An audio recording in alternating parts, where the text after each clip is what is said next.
आलू कचौड़ी का ठेला था, लेकिन गांव में उसे कुछ खास कमाई नहीं हो पाती थी, जिस कारण उसने शहर में जाकर आलू कचौड़ी का ठेला लगाने का फैसला किया।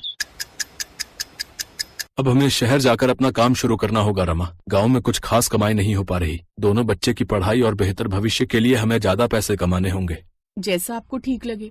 सोहन अपनी पत्नी और 2 बच्चों के साथ शहर चला आया। शहर पहुंचते ही उसकी पत्नी रमा उससे बोली, आपको क्या लगता है जी, हम शहर में अपना आलू कचौड़ी का ठेला चला पाएंगे? यहाँ तो जहाँ नजर दौड़ाओ खाने का कुछ न कुछ ठेला लगा ही हुआ है। यहाँ तो खाने की कोई कमी है नहीं। ऐसे में कोई हम गरीबों के हाथों की आलू कचौड़ी क्यों ही खाएगा?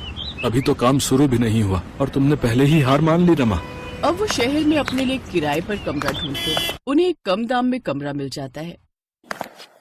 अब वो उसमें रहने लगते हैं। कुछ दिनों में ही सोहन अपने घर के पास में ही आलू कचौड़ी का ठेला लगा लेता है। उसके आसपास काफी सारे फास्ट फूड के ठेले लगे हुए थे, जिस कारण उसके ठेले पर बहुत कम लोग ही आ पाते। वो जितना सामान बनाता उसका आधा सामान बिकता।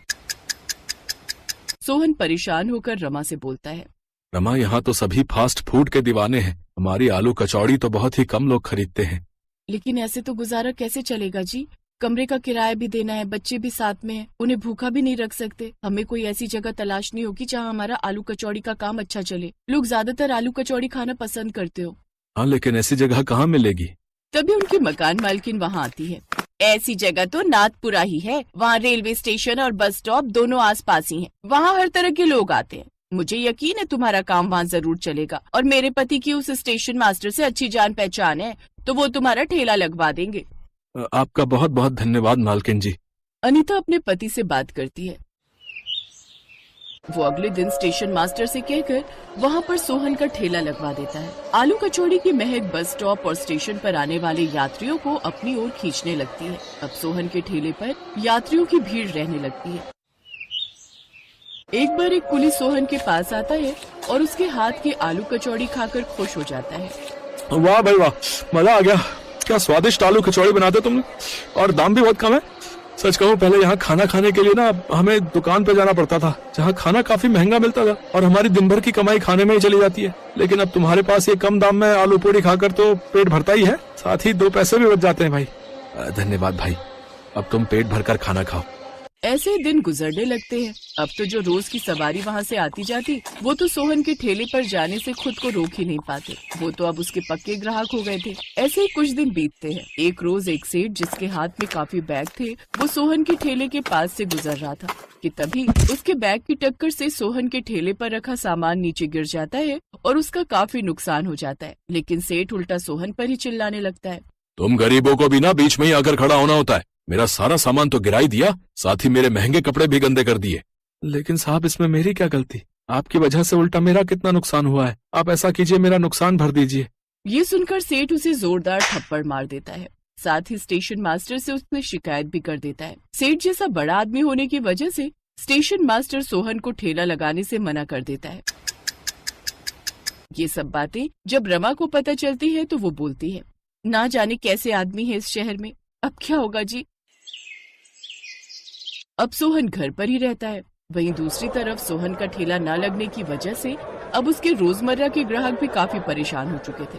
अब तो लोग इतना ट्रेन और बस के बारे में नहीं पूछते थे जितना वो सब सोहन के बारे में पूछते थे।